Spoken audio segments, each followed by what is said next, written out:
Hello, everyone. Welcome back.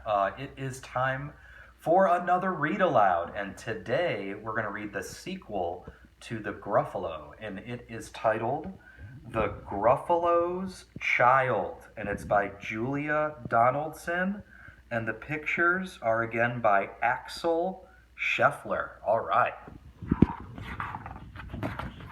The Gruffalo's Child by Julia Donaldson, and the pictures by Axel Scheffler. The Gruffalo said that no Gruffalo should ever set foot in the deep dark wood. Why not? Why not? Because if you do, the big bad mouse will be after you. I met him once, said the Gruffalo. I met him a long, long time ago. What does he look like? Tell me, Dad. Is he terribly big and terribly bad?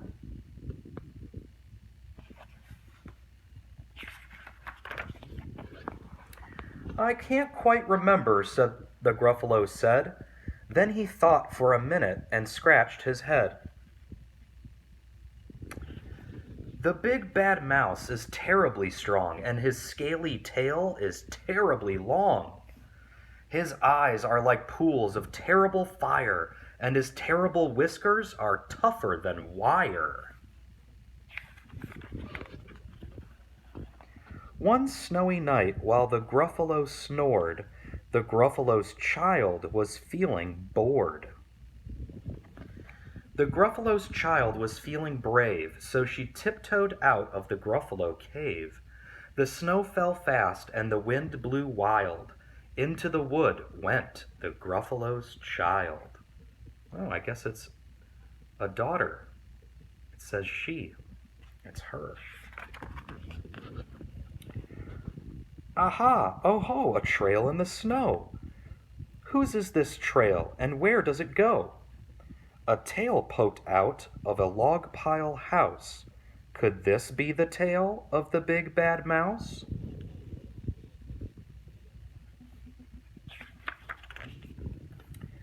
Out slid the creature. His eyes were small, and he didn't have whiskers. No, none at all.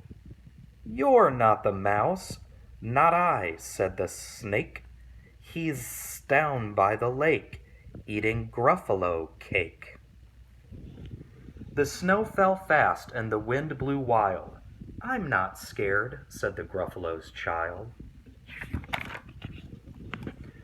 Aha, oh ho! Marks in the snow.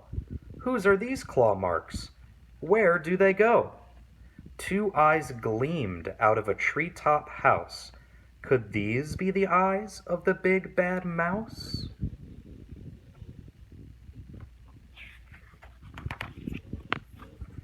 Down flew the creature. His tail was short, and he didn't have whiskers of any sort.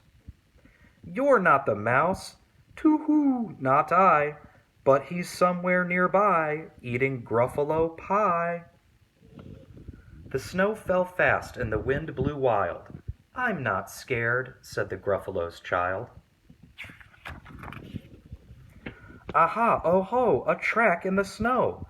Whose is this track, and where does it go? Whiskers at last, and an underground house? Could this be the home of the big bad mouse?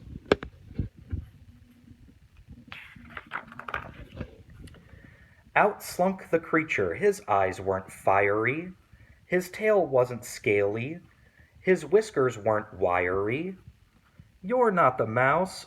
Oh no, not me. He's under a tree, drinking Gruffalo tea. It's all a trick, said the Gruffalo's child, as she sat on a stump where the snow lay piled. I don't believe in the big bad mouse. But here comes a little one out of his house. Not big, not bad, but a mouse at least. You'll taste good as a midnight feast.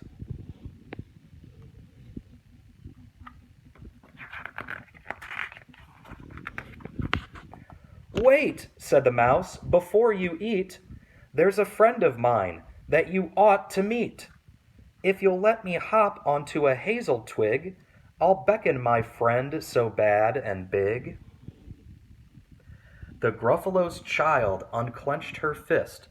The big bad mouse, so he does exist. The mouse hopped into the hazel tree. He beckoned and said, "Just wait and see." Out came the moon. It was bright and round. A terrible shadow fell onto the ground. "Who is this creature so big, bad, and strong?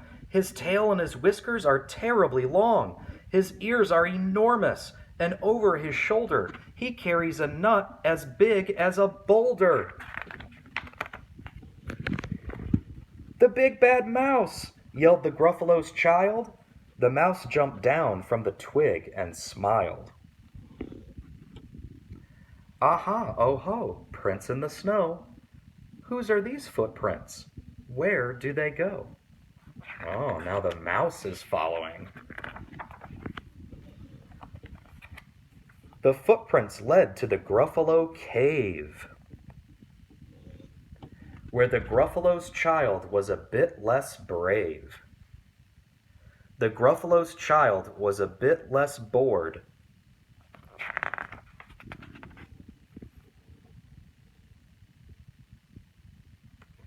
And the Gruffalos snored and snored and snored.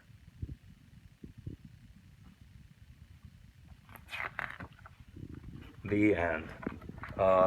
Well done, Julia Donaldson. Gruffalo's Child, an awesome sequel to The Gruffalo. I really enjoyed this book. I hope you liked it just as much as the first, maybe even a little bit more. Remember to hit the like button and subscribe. Thanks.